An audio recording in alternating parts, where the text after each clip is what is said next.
नमस्कार, आप देख रहे हैं न्यूज 18। मैं हूं आपके साथ मेनका चौधरी और इस बुलेटिन में बड़ी खबर मथुरा से, जहां से शुरुआत करते हैं। 15 मई 2017 को लूटकांड हुआ था। सराफा कारोबारी की हत्या हुई थी। इस मामले में रंगा बिल्ला समेत 9 बदमाश दोषी ठहराए गए हैं। कल कोर्ट इस मामले में सजा सुनाने वाली है। मथुरा में हत्याकांड के बाद दहशत फैल गई थी, जिसके बाद पुलिस ने कार्रवाई की, आरोपियों को गिरफ्तार किया था। लूट और हत्याकांड को रंगा बिल्ला गैंग ने अंजाम दिया था और इस मामले में 9 बदमाशों के खिलाफ एक लंबी सुनवाई के बाद सजा का ऐलान कल होना है। आज इन सभी को अदालत ने दोषी ठहराया है। नितिन गौतम हमारे सहयोगी इस वक्त हमारे साथ फोन लाइन पर मौजूद है। नितिन, इन दोनों के बारे में, इनके गैंग के बारे में हमारे दर्शकों को बताएं और ये भी बताएं कि 2017 में ये लूटकांड कैसे हुआ था। देखिए, हम अपने दर्शकों को बताना चाहेंगे 15 मई 2017 को शहर के जो व्यस्ततम इलाका है, मुख्य हृदय स्थल होली गेट है, वहाँ पर मेन चेन की दुकान थी। इन रंगा बिल्ला जो गैंग था, उनके बदमाशों के द्वारा जो कारोबारी था, सर्राफा कारोबारी, उनसे लगातार चौथ मांगी जा रही थी।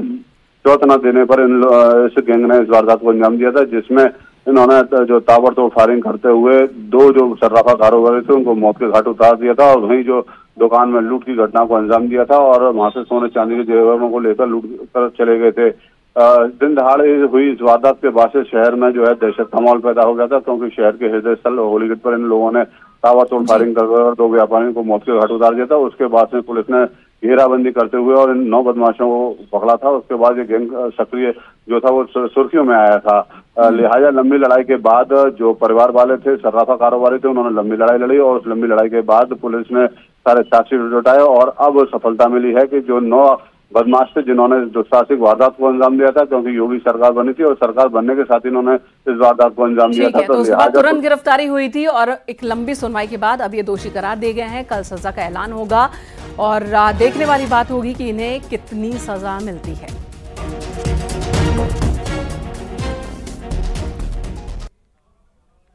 मंगेश यादव एनकाउंटर से जुड़ी बड़ी खबर। राज्य मानवाधिकार आयोग ने जांच के आदेश दे दिए हैं। सुल्तानपुर डीएम को जांच रिपोर्ट देने को कहा गया है। डीएम को 27 सितंबर को अपनी रिपोर्ट पेश करनी होगी। आयोग 30 सितंबर को इस मामले की सुनवाई करने वाला है। 5 सितंबर को एनकाउंटर में मारा गया था मंगेश यादव और इस एनकाउंटर पर विपक्ष की ओर से कई सवाल उठाए गए और इस एनकाउंटर की जांच की मांग की गई थी। अब इस एनकाउंटर की जांच होगी और 30 सितंबर को इस मामले पर अगली सुनवाई होगी। सुनवाई सुल्तानपुर डीएम को जिम्मेदारी दी गई है रिपोर्ट तैयार करने के लिए।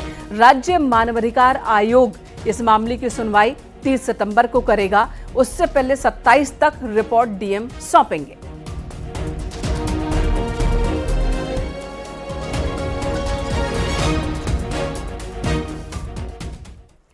और सुल्तानपुर में बीते 28 अगस्त को सराफा कारोबारी की दुकान में हुई करोड़ों की डकैती के मामले में पुलिस ने कार्रवाई की। 4 आरोपियों को गिरफ्तार किया। चारों बदमाश पर 1-1 लाख रुपए का इनाम था। इन बदमाशों के कब्जे से 2 करोड़ से ज्यादा का सोना, पिस्टल और लूट के सामान बरामद किए गए। डकैती के मुख्य आरोपी विपिन सिंह ने सुल्तानपुर पुलिस के में जाकर के उसने सरेंडर किया था। इस वक्त वो पुलिस की रिमांड पर है। विपिन सिंह की निशानदेही पर ही लूट का सामान बरामद हुआ है। एसटीएफ ने एक आरोपी मंगेश यादव को एनकाउंटर के दौरान ढेर कर दिया था। 4 को गिरफ्तार किया गया, जबकि 1 की एनकाउंटर के दौरान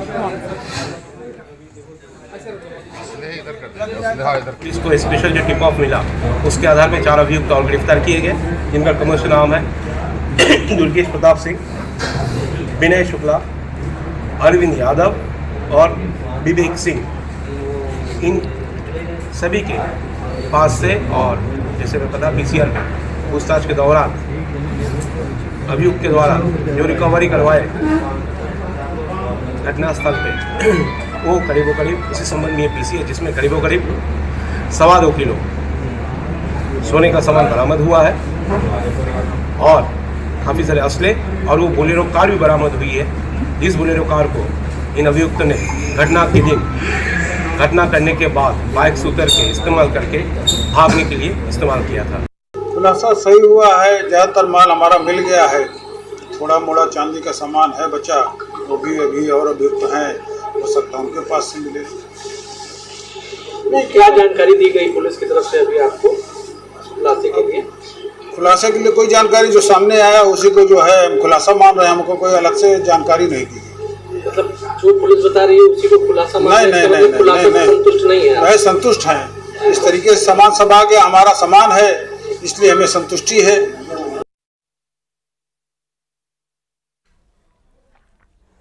इधर लखनऊ में अवैध धर्मांतरण मामले में कोर्ट ने मौलाना उमर गौतम और मौलाना खलीम सिद्दीकी समेत 12 आरोपियों को दोषी पाया और उम्र कैद की सजा सुनाई है। कोर्ट ने 4 आरोपियों राहुल भोला, मन्नू यादव, कुणाल अशोक चौधरी और सलीम को 10 साल की सजा के साथ उन पर लगी धाराओं के मुताबिक जुर्माना लगाया है। कोर्ट ने इन सभी को कल दोषी करार दिया था और सजा का ऐलान आज किया गया। मौलाना खलीम सिद्दीकी को 22 सितंबर 2021 को उत्तर प्रदेश एटीएस ने बड़े पैमाने पर अवैध धर्मांतरण सिंडिकेट चलाने के आरोप में गिरफ्तार किया था। 12 लोगों को उम्र कैद की सजा सुनाई गई है और 4 लोगों को 10 वर्ष की सजा सुनाई गई है। आप बता सकते हैं प्रमुख लोग कौन कौन है जिनको उम्र कैद की सजा? जिनमें उम्र कैद की सजा इनको सुनाई गई है उसमें मौलाना खलीम सिद्दीकी साहब हैं, उमर गौतम हैं और उमर गौतम साहब हैं, धीरज गोविंद जगताप हैं, सरफराज अली जाफरी हैं और अन्य लोग हैं, वो उन सब लोगों को सुनाई गई। और जिनको 10 साल कैद की सजा सुनाई, उसमें राहुल भोला, मन्नू यादव हैं और इसके अलावा राहुल भोला, मन्नू यादव और सलीम है और कुणाल अशोक चौधरी हैं। उधर बस्ती में गांव वालों ने एक मनचले के सर से आशिकी का भूत उतार दिया। मनचले को पहले पकड़ा, फिर उसकी जमकर पिटाई की। गांव वालों ने पिटाई के बाद खंबे से उसे बांध दिया। मामला दुबौलिया इलाके का है। इस मनचले से लोग काफी दिनों से परेशान थे। नशे की हालत में आए दिन स्कूल जाने वाली लड़कियों को यह परेशान करता था, उन पर भद्दे कॉमेंट्स करता था। सूचना पर पहुंची पुलिस ने मनचले को अपने कब्जे में लिया और उसे थाने लेकर गई।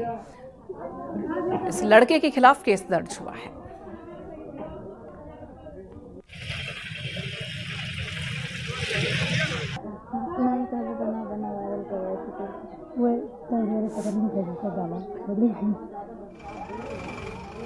आज दिनांक 9/9/24 को मेरी लड़की स्कूल जा रही थी। रास्ते में बंधे के नीचे रोशन राजभर पुत्र रामबख्श राजभर उम्र 20 वर्ष निवासी नाऊपुरवा उजी थाना दुबौलिया जो शराब के नशे में था, जो मेरी लड़की को बुलाया। मेरी लड़की वहां से भागकर चिल्लाने लगी। उक्त सूचना पर थाना दुबौलिया पर मुकदमा अपराध संख्या 156/24 धारा 296A BNS पंजीकृत होकर विवेचना जारी है।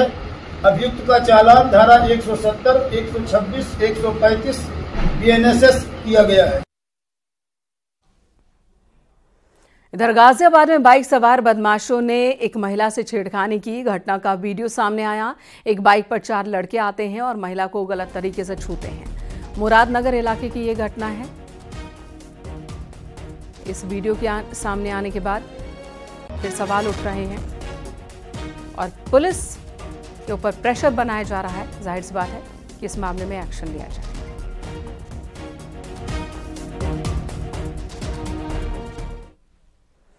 कन्नौज रेप केस में पीड़िता की आरोपी बुआ के एक बयान से हड़कंप मच गया। नवाब सिंह यादव के भाई नीलू यादव को लेकर यह बयान है। नीलू यादव और पीड़िता की बुआ को पुलिस ने आज कस्टडी रिमांड पर लिया। रिमांड के दौरान पुलिस ने दोनों से तकरीबन 3 घंटे तक पूछताछ की है और पूछताछ के बाद पुलिस दोनों को नीलू के घर अड़ंगापुर ले गई। यहां कुछ बैंक के कागजात चेक करने के बाद दोनों को मेडिकल चेकअप के लिए ले जाया गया। मेडिकल कराने के बाद जेल जाने के लिए निकली आरोपी बुआ ने बीजेपी जिलाध्यक्ष समेत 2 लोगों पर गंभीर आरोप लगाए हैं। पीड़िता की बुआ ने पूरी साजिश के लिए बीजेपी जिलाध्यक्ष और उनके साथ रहने वाले अरविंद भदौरिया पर फंसाने की साजिश रचने का आरोप लगाया। अरविंद भदौरिया, वीर सिंह भदौरिया पूरा खेल रचाया हुआ। जेल से बहुत जल्दी लौट के आऊंगी।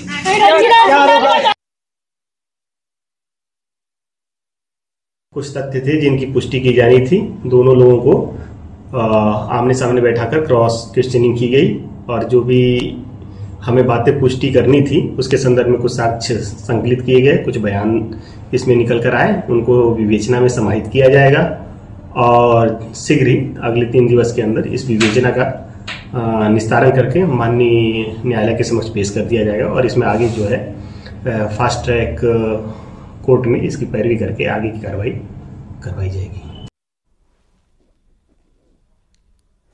अयोध्या से खबर, रेप के आरोपी का डीएनए सैंपल लिया गया। आरोपी शहबान पर नाबालिग से रेप का आरोप है।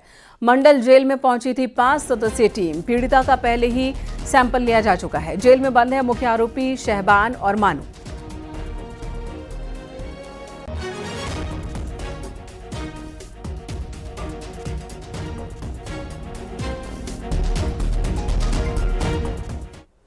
और इधर अयोध्या की रेप पीड़िता के परिवार को सरकार की ओर से 5 लाख रुपए की सहायता राशि दी गई है। बीकापुर विधायक और मिल्कीपुर तहसीलदार ने पीड़ित परिवार को 5 लाख रुपए का चेक सौंपा। पीड़ित परिवार एक दिन पहले लखनऊ पहुंचकर सीएम योगी आदित्यनाथ से मुलाकात की थी। मदद की गुहार लगाई थी उन्होंने।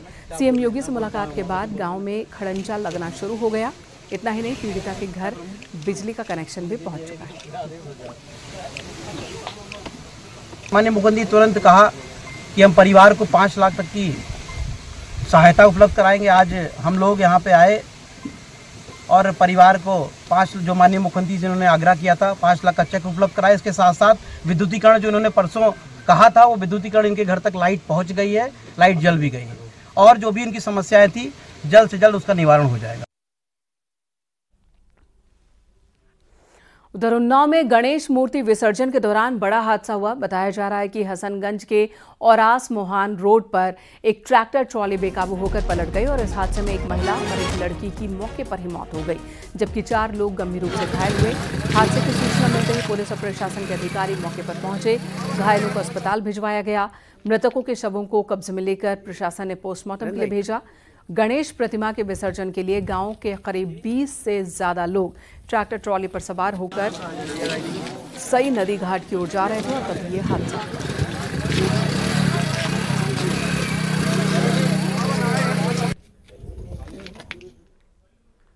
इटावा में एनकाउंटर में पुलिस ने 3 बदमाशों को दबोचा है। अवैध हथियार, बाइक और चाकू बरामद किया गया। इनके पास से एक बदमाश के पैर में गोली लगी जो कि जख्मी हुआ है।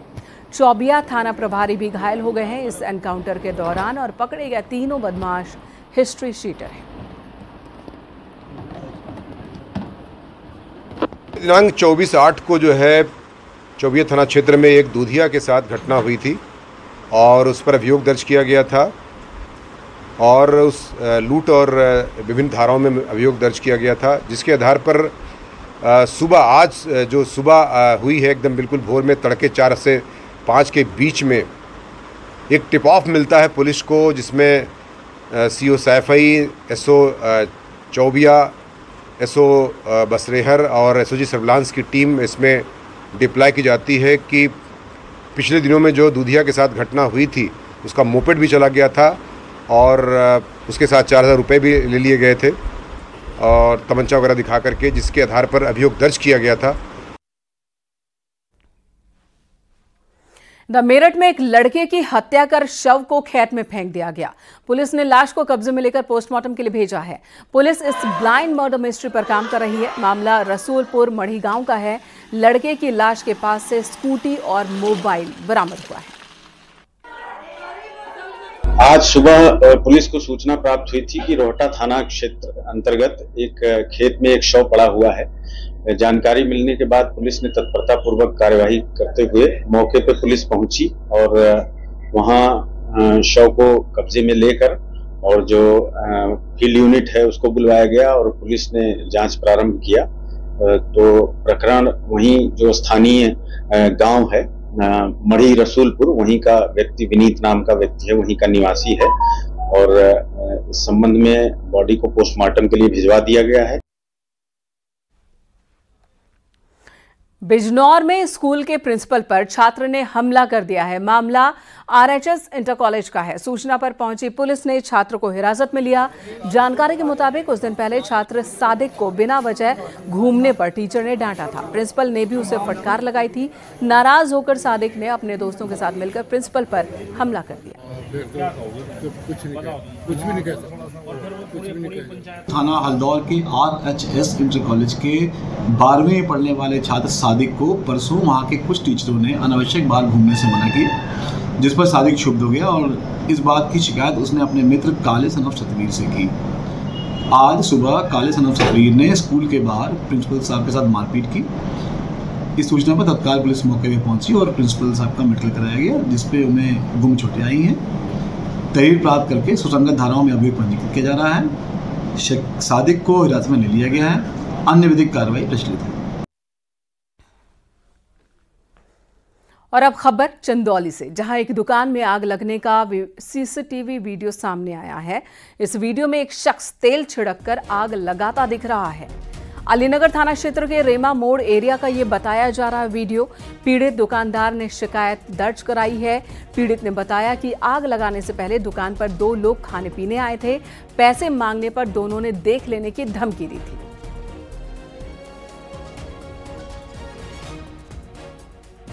जनपद चंदौली के थाना अलीनगर में आज प्रातः प्राप्त एक सूचना के अनुसार तहरीर दी गई कि कल रात्रि करीब 2:30 बजे कुछ अज्ञात व्यक्तियों द्वारा उनके फूड कार्ट को क्षतिग्रस्त करने का प्रयास किया गया।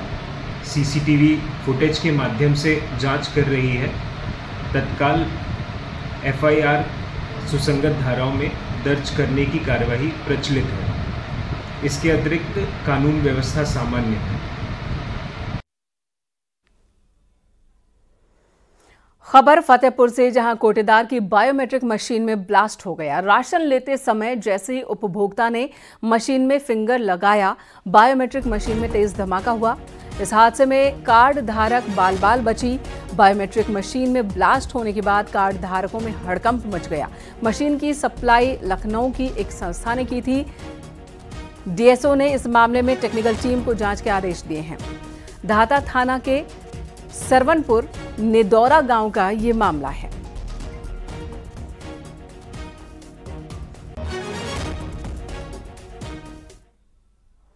सीतापुर में अवैध कब्जा गिराया गया। नगरपालिका का बुलडोजर एक्शन में दिखा। भारी संख्या में पुलिस फोर्स की मौजूदगी रही। 1 महीने पहले ही प्रशासन ने यहां पर अवैध कब्जा करने वाले लोगों को नोटिस जारी किया था। महमूदाबाद के शहजानी वार्ड में बुलडोजर चला है।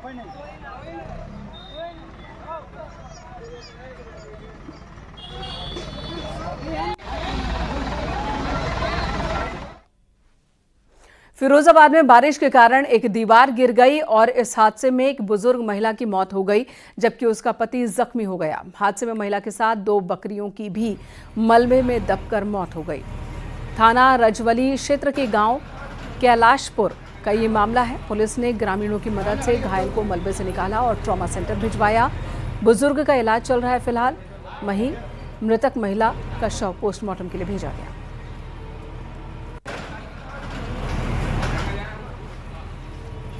पलट गई, दब गई, खत्म रह गए। बकरी खत्म रह गई, भैंस है। और कोई घायल भी है? कौन से गांव की बात है? और आजमगढ़ में 4 दिन से लापता एक छात्र का शव खेत में मिला है। छात्र की सरकटी लाश मिली है। इस मामले की जानकारी मिलते ही डॉग स्क्वाड की टीम, फॉरेंसिक टीम के साथ ही जिले के एसपी मौके पर पहुंचे। फूलपुर थाना इलाके का ये मामला है। मृतक के परिजन ने छात्र के दोस्तों पर हत्या का आरोप लगाया है और इसी के आधार पर 2 संदिग्धों को हिरासत में लेकर पुलिस पूछताछ कर रही है। अच्छा, वो बड़े साहब की जानकारी नहीं रही। अरे यार, कम से कम लसिया तो छत बिचत में हो। खबर उन्नाव से, जहां 6 दिनों से लापता एक लड़की का शव पेड़ से लटकता मिला। शव मिलने की सूचना पर पुलिस मौके पर पहुंची। शव देखकर कई दिन पुराना लग रहा है। परिजन युवती की हत्या कर शव लटकाए जाने का आरोप लगा रहे हैं। जांच के बाद पुलिस ने शव पोस्टमार्टम के लिए भेजा। सदमपुर हरदास गांव का ये मामला है।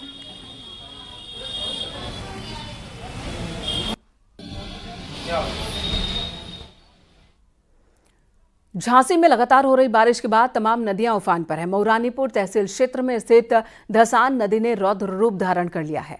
पहाड़ी बांध के 19 में से 15 गेट खोलकर लगभग 1,80,000 क्यूसेक पानी छोड़ा गया। हालांकि मध्य प्रदेश के सुजारा बांध से पानी छोड़े जाने के बाद नदी का जलस्तर और बढ़ सकता है। लोगों ने नदी से दूरी बना ली है। प्रशासन ने भी सबसे अपील की है कि नदी से दूर रहें।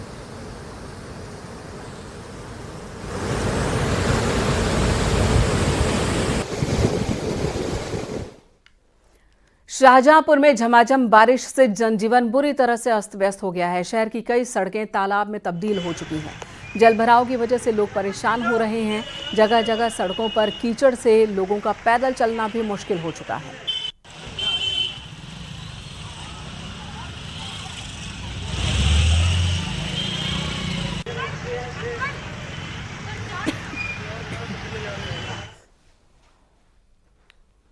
अमेरिका में राहुल गांधी ने सिखों को लेकर आरक्षण को लेकर कई ऐसे बयान दिए कि अब वो सीएम योगी आदित्यनाथ के निशाने पर हैं।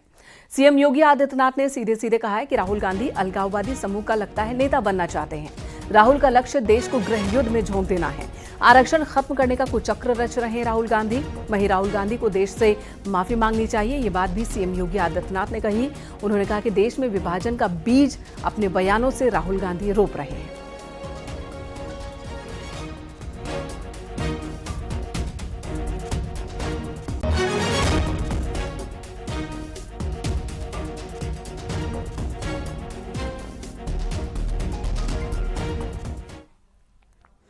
ग्रेटर नोएडा के इंडिया एक्सपो मार्ट में पीएम मोदी ने सेमिकॉन इंडिया का उद्घाटन किया और इस मौके पर उन्होंने कहा कि भारत दुनिया का 8वां ऐसा देश है जहां सेमीकंडक्टर से जुड़ा ग्लोबल इवेंट चल रहा है। उन्होंने कहा कि भारत में होने का ये बिल्कुल सही समय है। इस दौरान मुख्यमंत्री योगी आदित्यनाथ भी कार्यक्रम में मौजूद थे।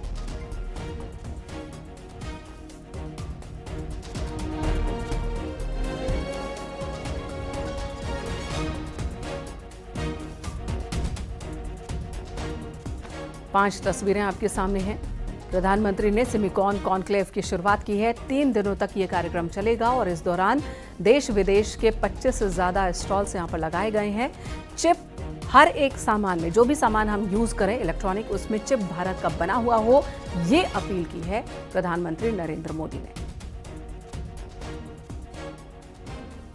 सेंचुरी के भारत में the chips are never down,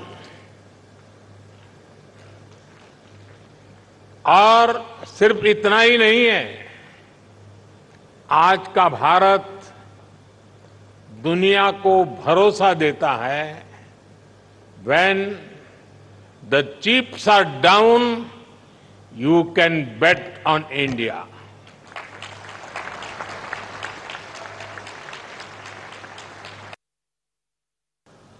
semiconductors और डिस्प्ले मैन्युफैक्चरिंग इकोसिस्टम के विकास के लिए अपनी नोटिफिकेशन जारी करते हुए इस कार्यक्रम को आगे बढ़ाता है। यह भारत की आत्मनिर्भर भारत बनाने की दिशा में एक महत्वपूर्ण कदम है।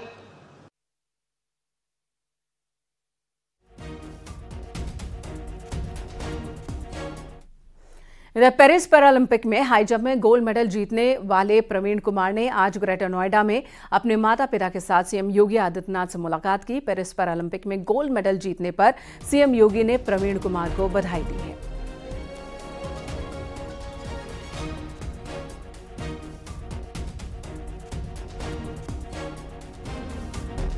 लखनऊ में 69,000 शिक्षक भर्ती मामले को लेकर रिजर्व कैटेगरी के अभ्यर्थियों के एक प्रतिनिधिमंडल ने मायावती से मुलाकात की है। इस दौरान अभ्यर्थियों ने भर्ती में हुई विसंगतियों के बारे में मायावती को जानकारी दी। मायावती ने अभ्यर्थियों को भरोसा दिया है कि बीएसपी इस मुद्दे पर अपनी नजर बनाए हुए है। किसी भी कीमत पर आरक्षित वर्ग के अभ्यर्थियों के साथ नाइंसाफी नहीं होने दी जाएगी।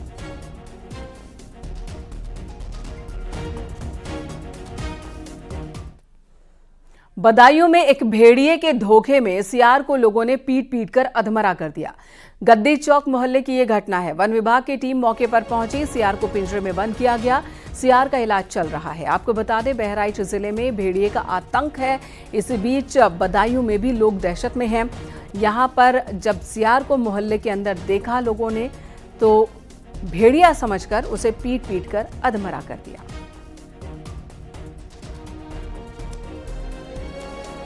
यहां रुकेंगे एक ब्रेक के लिए। खबरें ब्रेक के बाद भी जारी हैं।